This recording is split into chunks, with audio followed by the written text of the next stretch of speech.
When it comes to unforgettable TV, costumes do more than just dress the part, they tell a story.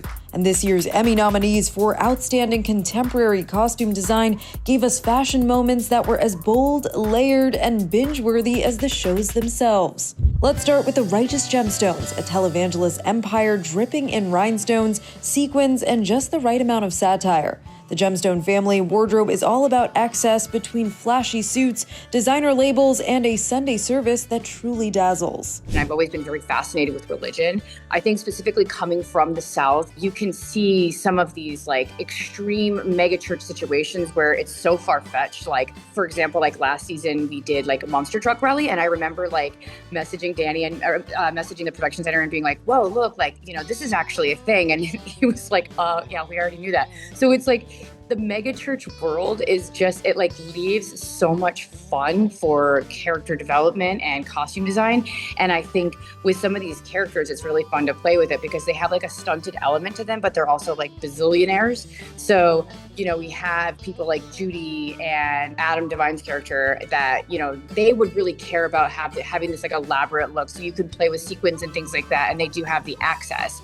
So yeah, I feel like I myself am a huge fan of drag culture and just club kids and things like that. So I really thought that this is a show that you can kind of push that, I don't know, sometimes you can come onto shows and they have a certain kind of energy to them, and some have a feminine energy, a masculine energy, or both, or this or that, or neither. And I felt like this show has an energy where we could really elevate religion in a drag perspective. And I think that's kind of what we did. And I think it was pretty incredible because Danny was really on board with pushing, these characters and having a lot of fun with it. Meanwhile, the White Lotus was one of the boldest ensemble shows this Emmy season, but the clothes also stood out as a character of its own. From breezy linen sets to luxe resort wear, every look said something about status on vacation.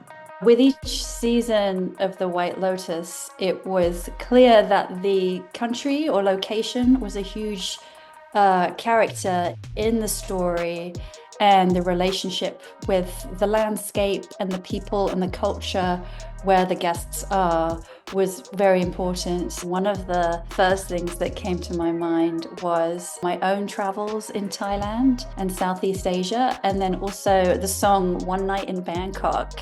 It kept going through my head because it's super catchy. And so these two influences, sort of a shiny, flashy, glittery version of ourselves, and then my own idea of a bohemian spiritual adventure. I approached the ladies as if they were one person with sort of three facets to them, and when you first meet them, they seem like one amalgamous blob, and then as you get to know them, you see their personalities and where they're from and where they chose to live their lives come through.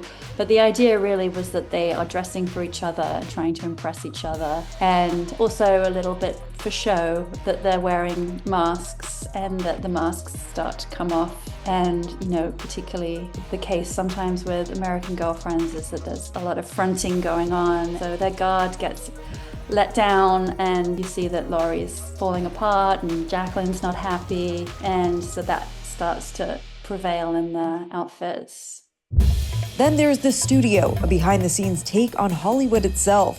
The costumes blurred the lines between on-screen glamour and the creative chaos behind the lens, with the costumes from each episode serving as an homage to a different era of Hollywood. When you're doing a period show, you really go in and you want everything to be exactly from that period.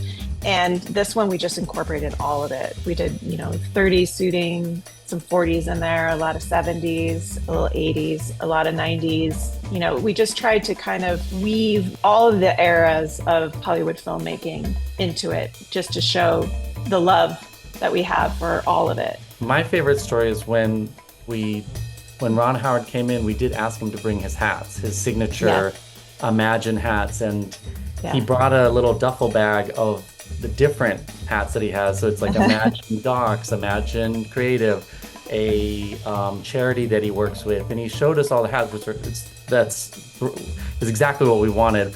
But he's like, well, maybe I could wear a different hat for different scenes, but it's all one costume that he wears. It's one day. So that would be a totally different farce if you were changing his hats every single time we see him. Meanwhile, Emily in Paris brought us Parisian couture like no other.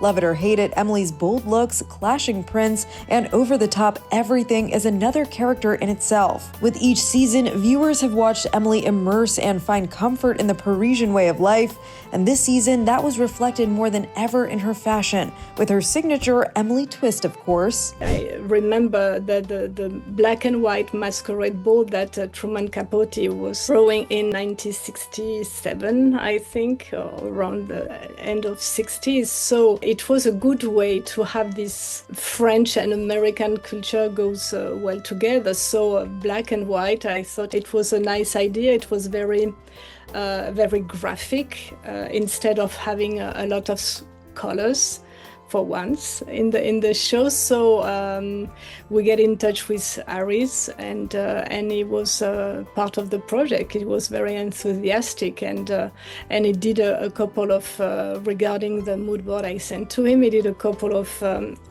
drawing sketches, and Lily and I decide on the most outrageous one, obviously. So yes, it was a nice collaboration. It's the kind of moment that you are happy to collaborate with the fashion designer, because they all know that I have a deep admiration for their job.